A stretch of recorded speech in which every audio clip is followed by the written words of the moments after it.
김태효 전 청와대 대외전략기획관이 내일 사이버사 댓글 공작과 관련한 피의자 신분으로 검찰에 출석합니다. 그런데 이번 소환 조사가 관심을 끄는 이유는 이번 수사가 이명박 전 대통령으로 향할지 여부를 판단하게 할 가늠자이기 때문입니다.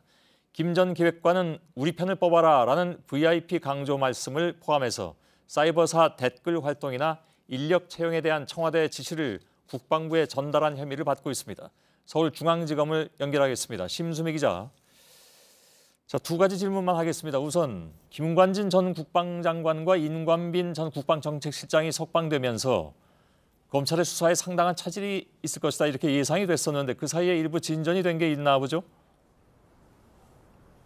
네, 검찰은 핵심 피의자들의 구속 여부와 관계없이 수사는 예정대로 갈 길을 간다라는 입장입니다. 검찰은 지난달 28일 김태효 전 기획관의 자택과 사무실을 압수수색했고 이 압수물 가운데서 일부 청와대 재직 당시 업무와 관련된 흔적도 포착한 걸로 전해졌는데요. 김 전 기획관은 사이버사령부의 댓글 활동과 또 인력 문제에 대해서 국방부로부터 보고를 받았고 관련 지시를 했던 청와대 핵심 창구였던 만큼 내일 조사 결과가 주목되고 있습니다.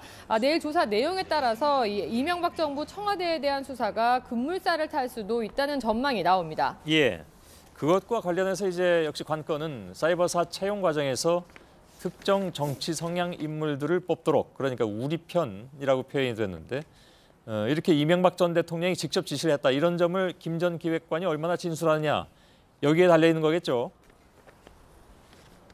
네, 이는 이 문건에도 명시가 돼 있는 만큼 앞서 이 김관진 전 국방부 장관도 사실관계에 대해서는 부인을 하지 못한 바도 있는데요.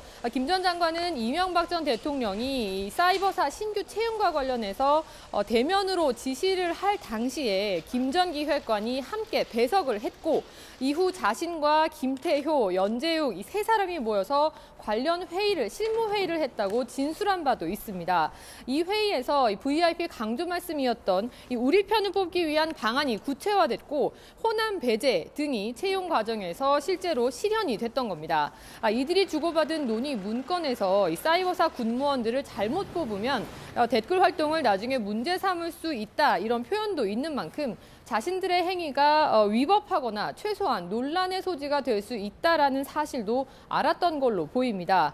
저희 취재진은 지난달부터 김 전 기획관의 사무실을 찾아 인터뷰를 시도했지만 이 사실관계에 대한 질문에 말을 아끼면서 나중에 시간이 지나고 나면 명쾌하게 드러나리라 생각을 한다라고만 답했습니다. 예, 서울중앙지검에서 심수미 기자였습니다.